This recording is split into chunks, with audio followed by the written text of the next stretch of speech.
வணக்கம் நண்பா. நம்ம சேனலில் இன்றைக்கி பார்க்கக்கூடிய பிஸ்னஸ் டாபிக் என்னென்னு வந்து பார்த்தீங்கன்னா, ஒரு bakery shop business plan and ideas தான். ஒரு பேக்கரி ஷாப் வந்து எப்படி ஸ்டார்ட் பண்ணுறது, அதுக்கு எவ்வளோ இன்வெஸ்ட்மெண்ட் ஆகும், எவ்வளோ ப்ராஃபிட் வரும், அதை பற்றி தான் இன்றைக்கான வீடியோவில் நம்ம A to Z பார்க்க போகிறோம். ஏன்னா வந்து பார்த்திங்கன்னா, இப்போதைக்கு எந்த பிஸ்னஸ் எடுத்துக்கிட்டாலும் காம்படிஷன் அதிகம் தான். ஆனால் நம்ம ஒரு பிஸ்னஸ் எடுக்கிறோம் அப்படின்னா அதில் வந்து லாஸே இல்லாத மாதிரி பிஸ்னஸாக வந்து பார்த்து எடுக்கணும்.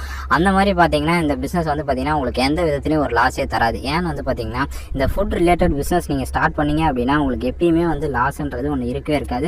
ரெண்டாவது விஷயம் வந்து பார்த்திங்கன்னா, மக்கள் எல்லாருமே வந்து பார்த்திங்கன்னா வெளில சாப்பிட்றத வந்து விரும்ப ஆரம்பிச்சிட்டாங்க. ஏன்னா ஃபஸ்ட்லாம் வந்து அந்தளவுக்கு வெளில சாப்பிட்றது, வெளில இருக்கிறதெல்லாம் வந்து வாங்க மாட்டாங்க. இப்போலாம் அந்த மாதிரி கிடையாது. எல்லாருமே வந்து பார்த்திங்கன்னா வெளியே இருக்கிறத விரும்பி சாப்பிட ஆரம்பிச்சிட்டாங்க. அதனால் இப்போ இந்த மாதிரி பிஸ்னஸ் நீங்கள் ஸ்டார்ட் பண்ணீங்க அப்படின்னா, இப்போ நீங்கள் ஒரு 3 லட்ச ரூபா போடுறீங்க அப்படின்னா 2 லட்ச ரூபா வந்து அப்படியே ப்ராஃபிட்டாக வந்து இதில் எடுக்க முடியும். இந்த பிஸ்னஸை ஏன் நான் உங்களுக்கு சஜஸ்ட் பண்ணுறேன்றது ரீசன் என்னென்னா, வந்து இந்த பிஸ்னஸுக்கு வந்து லாஸ்ன்னு ஒன்று கிடையவே கிடையாது. அதுவும் இல்லாமல் இந்த ஃபுட் ரிலேட்டட் ஸ்டார்ட் பண்ணிங்க அப்படின்னா உங்களுக்கு அந்தளவுக்கு லாஸ்ன்றது ஒன்று இருக்காது. இன்னொரு விஷயம், இந்த பிஸ்னஸை வந்து ஒரு மென்னும் பண்ணலாம், உமென்னும் பண்ணலாம். யார் வேணால் வந்து பார்த்திங்கன்னா இந்த பிஸ்னஸை வந்து ஸ்டார்ட் பண்ணலாம். நெக்ஸ்ட் வந்து பார்த்திங்கன்னா, இது ஒரு வாண்டட் பிஸ்னஸ் தான். இதை நீங்கள் எங்கே வச்சாலும் வந்து பார்த்திங்கன்னா ஓடும்.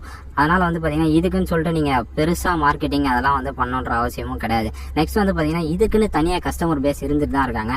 கஸ்டமர் பேஸ் வந்து ஏன் அதிகமாக இருக்குன்னு சொல்கிறேன்னா, ஏன்னா இப்போத்தி காலகட்டத்தில் வந்து பார்த்திங்கன்னா யாருமே வந்து பார்த்திங்கன்னா அந்த பஃப்பு, கேக்கு, அப்புறம் வந்து பார்த்திங்கன்னா ப்ரெட்டு இதெல்லாம் வந்து சாப்பிடாம யாருமே இல்லை.